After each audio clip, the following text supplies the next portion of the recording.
regardless, eto na, ang iyong Knight in Shining Armor. Mas seryoso yung nakikita ko ngayon. Kumbaga, marahil ito kusan yung nararamdaman or ng inyong mga person. Reversal again.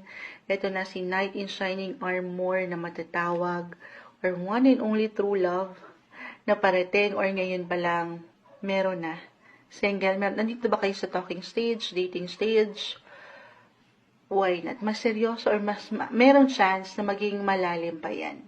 Or kung single talaga, kung magiging open kayo sa ilang transformasyon na ito, sa ilang changes, sabay kayo.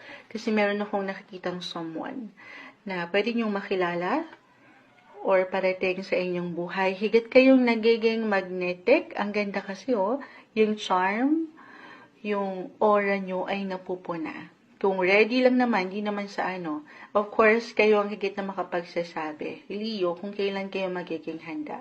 Pero para sa ilan, merong nagiging handa para sa inyo. The Eight of Cups. Maring merong bumalik or manumbalik na init ng pag-ibig na merong kaugnayan sa nakaraan.